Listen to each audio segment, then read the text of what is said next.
फनाश। मुझे याद आते हैं वो मेरे बचपन के दिन जो अब कभी नहीं आएंगे। याद आता है वे रमज़ान का 29वां रोज़ा जब हम स्कूल की क्लास में होते थे। आज स्कूल का आखिरी दिन है। अब 4 दिन की छुट्टी होने वाली है क्योंकि ईद आने वाली है और बहुत खुशी खुशी छुट्टी के बाद घर आना और स्कूल बैग बेड पर रख साइड में सो जाना, फिर असर में उठकर नमाज के बाद इफ्तार बनाने में मम्मी की मदद करना। लेकिन आज इफ्तार से ज़्यादा किसी और चीज़ की थी एक्साइटिंग। जल्द इफ्तार से फारिग होकर मस्जिद की ओर चलना।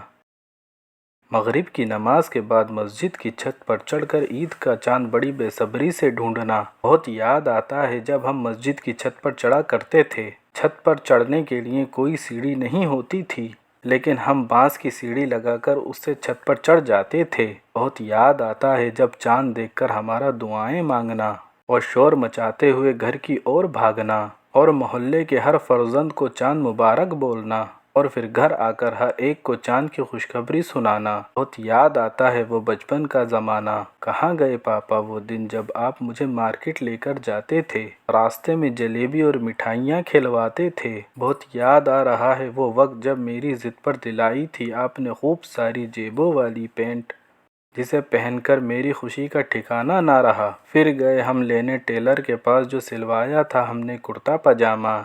याद आता है जाते वक्त रास्ते में दोस्तों का मिलना जो कि वो भी कर रहे थे ईद की खरीदारी। फिर बहुत याद आता है घर आकर हाथ बटाना घर की सजावट में दादाजी का। आती थी रात सोने के लिए लेकिन नींद नहीं आती थी। वक्त गुजर जाता था देखते देखते पता नहीं चल पाता था कि कब हो गया सवेरा। जल्द पहुंचता था मैं बाथरूम में होने को फ्रेश, फिर नहाकर पहन लेता था नया कुर्ता पजामा। माँ देख मुझे चूम लेती थी मेरे सर को, ना जाने उसे मुझ में क्या दिखता था। जल्दी जल्दी मैं ये छुआरा खा लूं कहीं मेरी नमाज ना निकले, मुझे ईदगाह भी तो जाना है। जल्द ही पहुंच जाते थे हम ईदगाह नमाज के लिए। होती थी चारों ओर खामोशी। नमाज के बाद जब कुतबा पढ़ा जाता था, बाद नमाज मांगते थे हम सब मिलकर दुआएं।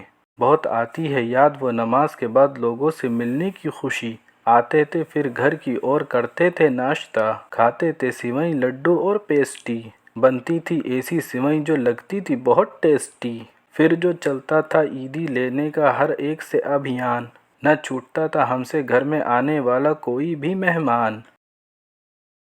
अरे बड़े भाई कहाँ छिपे बैठे हो, निकालो मेरी ईदी। लेकर सबसे ईदी इकट्ठा कर लेते थे हम बहुत सा पैसा और देखकर एक दूसरे के कपड़े बोलते थे सिलवाया कैसा कैसा। फिर इकट्ठा होने लगते थे हम सब मोहल्ले के यार दोस्त। फिर निकल पड़ते थे हम मैदान की ओर जहाँ लगता था एक छोटा सा मेला। जाते वहाँ झूलते थे झूला और चढ़ ऊँट पर खाते थे सवारी और खाई मोजी हलवाई की यहाँ की मिठाई खाकर ना हुई उस दिन हमें कोई बीमारी। आते हैं ढोल बाजे और खिलौने याद मुझे, और याद आता है वो रंग बिरंगा बर्फ का गोला। फिर खरीदते थे हम इतनी खुशियाँ जो अब तक जहन में याद बनी हुई हैं। याद आता है दोस्तों के साथ पार्क में बैठकर गप्पे मारना, और आता है याद तालाब किनारे खड़े होकर उसमें पत्थर मारना, और आता है याद वो शॉट मुझे जो मारा था लास्ट में बॉल पर छक्का, और याद आती है वो शाम की पतंगबाजी जिसे लिए हाथ में भागते फिरते थे हम यहाँ से वहाँ और थक के चूर बैठ जाते थे साये में पेड़ के।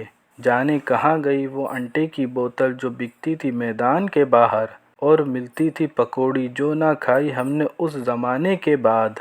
वो आइसक्रीम और ढेर चॉकलेट का आया याद वो ज़माना गुजर जाने के बाद। होती थी शाम चला जाता था दोस्तों की ओर।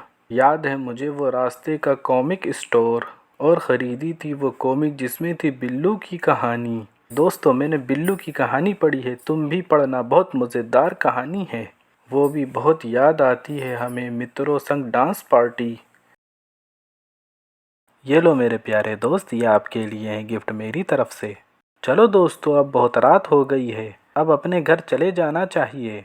और उस दिन का आखिरी खिलौना भी मुझे बहुत याद आता है जो ख़रीदा था मैंने, अपना पहला गेम कंट्रोलर। जल्द पहुंच गए फिर हम अपने घर और सुनाई दिनचर्या अपने पापा को, और सुनी मेरी बातें बहुत ध्यान से मेरे दादाजी ने। جب سونے کو لیٹے تو چل رہی تھی دن بھر کی آنکھوں میں مستی، نیند نہ آئی تو میں نے گن لیے اپنے بچے سارے پیسے، ایسا ہی تھا وہ میرا پیارا سا بچپن۔ اس کے بعد ہو گیا میں جوان، ہو گئی شادی، اور جلد ہی آ گیا میرے جیسا بچپن لے کر میرا راوی، پھر چل پڑی بچپن کی دوبارہ سے کہانی۔